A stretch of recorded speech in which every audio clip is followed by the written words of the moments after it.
नमस्कार दोस्तों, opinion house पे आप सभी का स्वागत है। तो आज हम दो तीन खबरों पर इकट्ठा बात करने के लिए उपस्थित हुए हैं।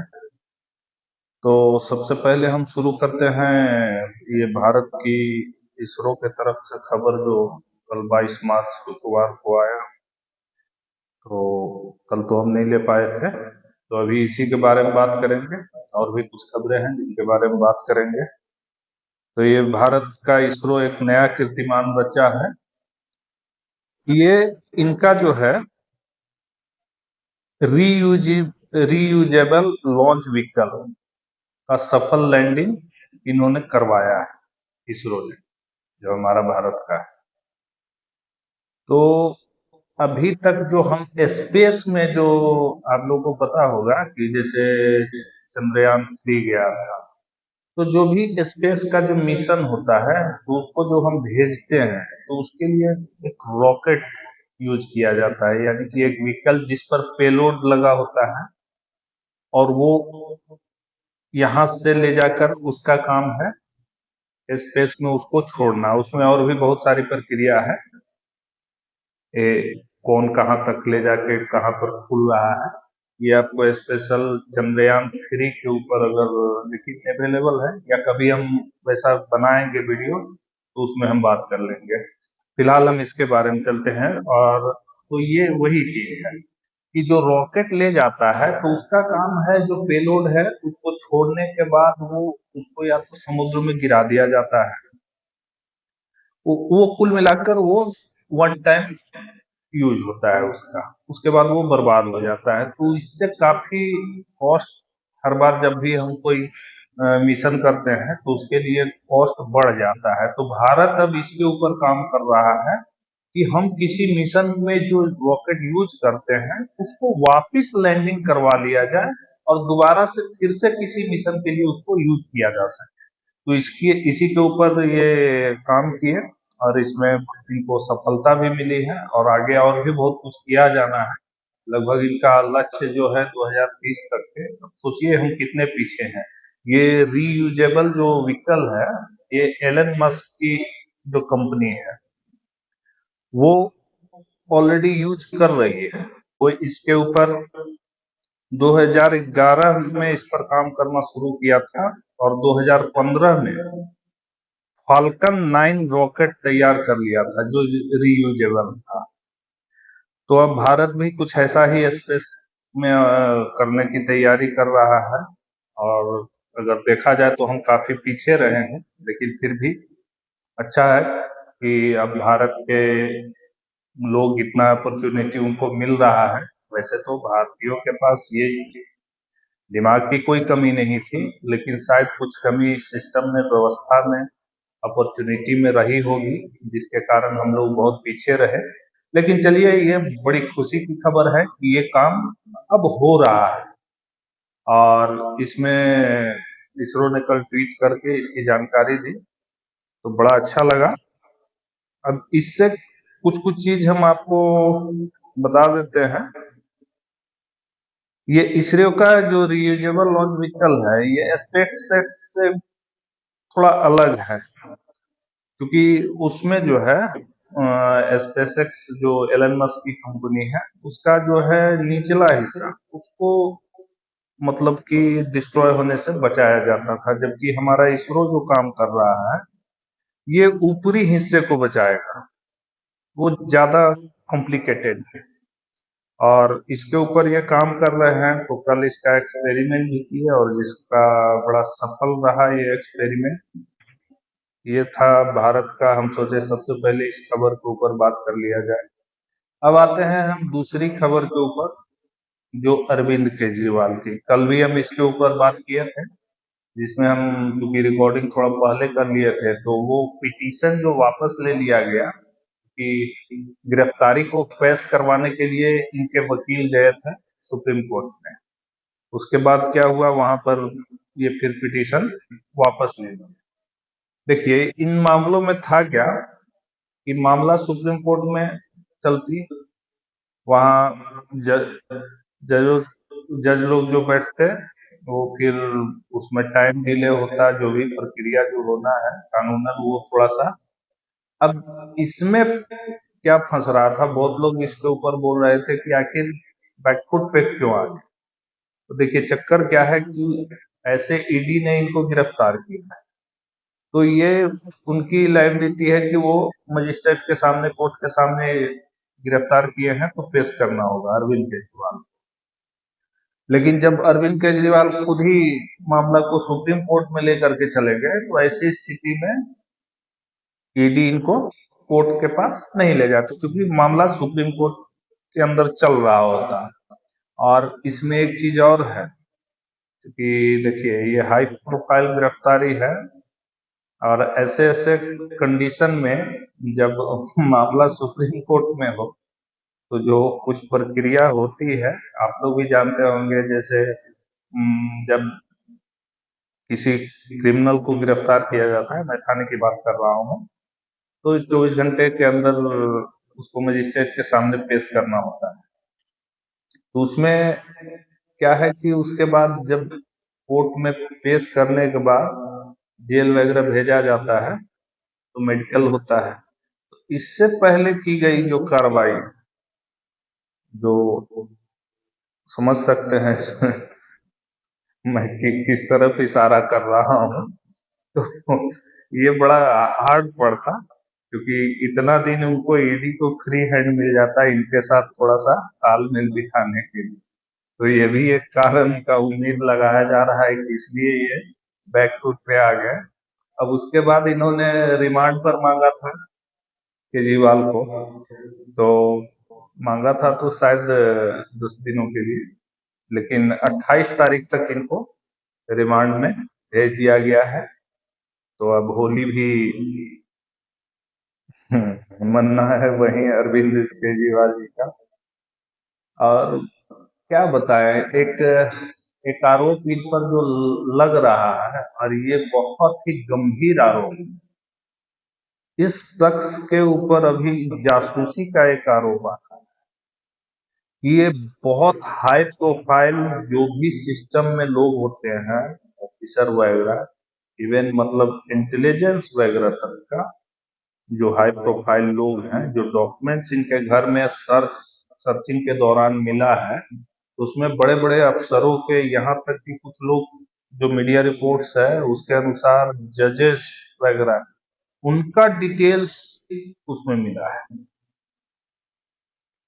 कौन कहाँ पर है, कितना, कहाँ घर है, कितने बच्चे हैं, फैमिली क्या करती है, इस तरह का इंफॉर्मेशन, पर्सनल इंफॉर्मेशन को गैदर्ड किया जा रहा है। अब ये आदमी का इसके पीछे मानसिकता क्या है, ये तो और जाहिर सी बात है कि मानसिकता अच्छा तो नहीं रहा होगा। आप इनविटेशन देने के लिए तो इतना सारा इंफॉर्मेशन तो नहीं गैदर कर रहे थे, कहीं ना कहीं आप क्या करना चाह रहे थे, कोई साजिश कर रहे हैं। एक सोचिए, इलेक्टेड बॉडी, डेमोक्रेटिक कंट्री में एक इलेक्टेड चीफ मिनिस्टर, और वो भी फुल मेजोरिटी के साथ बैठा हुआ आदमी का हरकत इस तरह। और अभी भी कुछ लोग डिफेंड, मतलब पार्टी की बात छोड़ दीजिए, मैं पब्लिक की बात करता हूँ, कि वो लोग अभी भी पता नहीं दूसरे को ये अंधभक्त बोलते हैं और खुद किस भक्ति में लीन है, जिनको ये दिखता नहीं है। ठीक है, आरोप लगा, कुछ तो होगा। रवीश कुमार की तरह अगर बोला जाए तो कुछ तो रहा होगा, जांच होनी चाहिए, सवाल पूछे जाने चाहिए, तो उसी टोन में, और उस टोन में एक्चुअल में ये मामला वैसा नहीं, कोई जोकिंग नहीं है कि जिसको आप मजाक में लेकर के कि नहीं, हम चूंकि समर्थन नहीं करते हैं या हम विपक्ष के हैं, तो इसके ऊपर बिल्कुल सघनता से जांच होनी चाहिए। अगर अगर इस तरह का डॉक्यूमेंट्स मिले हैं, इस तरह का इंफॉर्मेशन आ रहा है कि ये आदमी हाई प्रोफाइल लोगों का इंफॉर्मेशन गैदर करवा रहा था, तो मामला तो गंभीर है। तो चलिए आगे, ये सब जांच का विषय है, क्या क्या निकलता है। लेकिन एक बात तो तय है, ये नपेंगे लंपेंगे, जैसी बम फूट रहा है हर रोज, कुछ न कुछ एक नया गिरते जा रहा है, तो लग नहीं रहा है कि इनको राहत मिलने जा रहा है जमीन। अब आते हैं एक और बड़ा गंभीर खबर खबर है, अंतर्राष्ट्रीय स्तर का है, उसके ऊपर बात कर लेते हैं। ये रसिया मॉस्को, रूस का खबर है। मॉस्को में एक आतंकवादी हमला हुआ, जहां लगभग 135 लोग का डेथ का रिपोर्ट आ रहा है कि इतने लोगों का मौत हो चुका है और बहुत सारे लोग घायल हो गए हैं। और इस हमले की जिम्मेवारी आईएसआईएस ने ले ली है। वो ये हमला करवाया। हुआ क्या कि एक कंसर्ट हॉल है, देखिए कॉर्कस, अगर गलत नहीं है, चलिए कुछ भी हो, ऐसा ही कुछ नाम है, कॉर्कस कंसर्ट हॉल। वहाँ 6000 के आसपास लोग उपस्थित।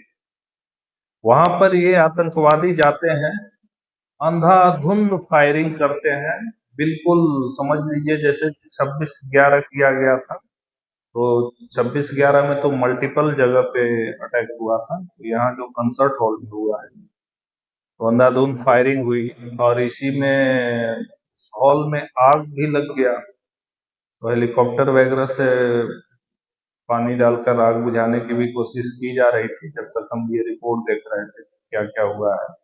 तो काफी लोग उसमें घायल भी हो गए, मारे भी गए। अब देखिए ये चीज मतलब कि आलोचना तो आतंकवादियों की होनी चाहिए, लेकिन इसमें जो हम कुछ कहना चाह रहे हैं अपनी तरफ से, जो बात देखिए, भारत जो है, हम मुख्य रूप से हम जब भी चर्चा करते हैं तो मुंबई अटैक 26/11 जब हुआ था उसकी बात करते हैं, या जो भी मतलब जब से पाकिस्तान प्रायोजित आतंकवादी हमला हमारे देश में हुआ है, तो लगभग हम उसी की बात करते हैं। लेकिन भारत ऐसा नहीं है। भारत हमको लगता है कि 700-800 सालों से इस तरह के आतंकवादी हमलों का शिकार रहा है। जो भी आए, आप आज आपको इतिहास पढ़ाने वाले पढ़ा देते हैं इनका शासन रहा, इनका बहुत लुटेरों को तो खोजी बना करके पेश कर दिया गया कि वो भारत की खोज की है, जैसे भारत कहीं पर गुम था और उसको खोज किया गया। देखिए भारत में कितने अटैक्स हुए, उसको अटैक ही माना जाएगा। आज इन आतंकवादियों के पास 47 है, वो लेकर घुस जा रहे हैं, लोगों को मार दे रहे हैं। और कहिए कि अब देश, कोई भी राष्ट्र जो है, शायद उसमें इतनी क्षमता है, सक्षम है, नहीं तो उसमें कब्जा भी कर लेते। भारत के साथ यही होता था ना, शक आए, हून आए, गौरी आए, गजनी आए, ये सब क्या थे। आज ये लोग हवाई जहाज और कार में बैठ के आते हैं, ताबड़तोड़ गोलियां चला देते हैं, जिसको मर्जी मार कर चले जाते हैं। वो तब खच्चर पर बैठ के तलवार लेके आते थे और जिसको मर्जी गर्दनें उड़ाते थे। वो भी एक आतंकवादी हमला ही था। और मजे की बात है कि उस टाइम में ये हमला, क्योंकि शायद सोसाइटी उतना डेवलप नहीं रहा होगा, इंफॉर्मेशन सिस्टम आज है कि इंफॉर्मेशन सिस्टम हम लोग एक भौतिक कहिए या टेक्निकल इतना डेवलप कर चुके हैं कि हर चीज को रेस्क्यू करने में सक्षम हो गए हैं, जल्दी से रिटेलिएट कर लेते हैं जल्दी से। उस टाइम में ऐसी व्यवस्था नहीं रही होगी, तो ऊपर से ये कब्जा भी कर लेते थे। अब जो मेरा मेन मकसद है बोलने का इन सब पीछे, इन चीजों के पीछे जो हम बोलना चाहते हैं कि देखिए, भारत हमेशा इन बातों के ऊपर अंतर्राष्ट्रीय स्तर पर मुद्दा को उठाते रहा है कि आतंकवाद उस के ऊपर जीरो टॉलरेंस होनी चाहिए। आतंकवाद के खिलाफ एक मजबूत और बिल्कुल बिना पक्षपात की गई एक नीति बनाने की जरूरत है, जिसमें अब धीरे धीरे कुछ सफलता भी भारत को मिली है। लेकिन एक जमाना याद कीजिए जब सिर्फ भारत ग्रसित था, तो कोई भारत की बात नहीं सुनता। हमारे मुंबई अटैक हुआ तो हमारे यहाँ सरकारें भी अंतर्राष्ट्रीय स्तर पर तो खैर कोई सूद लेने वाला ही नहीं है। क्या हो रहा है, क्या जा रहा है, आप निपटिए, आप समझिए। ये इवन वो तो मानने के लिए ही तैयार नहीं थे कि भारत एक आतंकवाद से ग्रसित। लेकिन जब से आपको पेंटागन वर्ल्ड ट्रेड सेंटर हुआ, तो देखिए कि 4 दिन में इनको आतंकवाद भी नजर आ गया, आतंकवादी देश भी नजर आ गए। तालिबान को रगड़ दिए थे अफगानिस्तान को। फिर बाद में जो हुआ उसके ऊपर नहीं जाएंगे, कि उसमें भी बहुत सारे झोल हैं। उसको सीधे ये बोल देना कि भाग, अमेरिका हट गया, पीछे हट गया, बहुत सारे खेल हैं इन चीजों के पीछे। तो उसके ऊपर हम बात नहीं करेंगे, लेकिन हमको जो बात करना है कि भारत इस रोग से, इस जख्म से कितनी बार घायल हुआ है, लेकिन कोई इसकी सुध नहीं लेता। अब वो टाइम आ गया है जब हर देश के अंदर ये चीज अब खून की तरह उतर गया है। अब सब धीरे धीरे देश जो है इसके लपेटे में आ रहे हैं। सोचिए कि कितना पहले भारत इन चीजों के ऊपर बात कर रहा है, और जब अब इनके ऊपर धीरे धीरे चलना शुरू हुआ है, तो देखिए अब बातें कहाँ तक जाती है। इसमें बहुत सारे कुछ चल रहे हैं कि यूक्रेन का भी मिली भगत हो सकता है, लेकिन कुछ भी हो, किसी का मिली भगत हो क्या हो, लेकिन एक बात तो है कि एक आतंकवाद सोच, ये कोई व्यक्ति समूह नहीं है, ये थॉट है। इसको एरेडिकेट करने की जरूरत है, इसके ऊपर बात करने की जरूरत है, जिसको आज भी अगर देखा जाए उस सेंटिटी के साथ इसके ऊपर बात नहीं हो रही है। लोग, घटनाएं होती है, कुछ लोग कंडेम कर देते हैं, संवेदना व्यक्त कर देते हैं, लेकिन इसके ऊपर जितनी चर्चा और जो नीतियां होनी चाहिए पूरे ग्लोबल विलेज के तौर पर, एक पूरे विश्व के तौर पर, वो आज भी नहीं दिखाई पड़ता। और इसी का नतीजा है कि गाहे बेगाहे 7 अक्टूबर हमास इजराइल देख लीजिए, निर्दोष लोग बिल्कुल दरिंदगी के साथ मार दिए गए। अभी मॉस्को देख लीजिए, क्या गलती थी वो, एक कंसर्ट हॉल में आम नागरिक गए थे, बैठे थे, एंजॉय कर रहे थे, उनको गोलियों से भून दिया गया। तो चलिए अब देखते हैं आगे इन चीजों पर और क्या अपडेट आती है, देश दुनिया का क्या इसमें मंतव्य रहता है, इसके ऊपर क्या बातें होती हैं। फिर अगर वैसा लगा तो हम इसके ऊपर बात करेंगे। और आपको अगर ये खबरें अच्छी लगी हो तो अपने मित्रों के बीच में जरूर साझा कीजिए, और अगर वीडियो देखते हैं तो कम से कम लाइक तो कीजिए या डिसलाइक कीजिए। अगर अच्छा नहीं लगता है तो डिसलाइक कीजिए, लेकिन कुछ ना कुछ, इतना टाइम तो है, कम से कम एक अंगूठा का इस्तेमाल किया जा सकता है। बाकी धन्यवाद, फिर मिलते हैं आगे।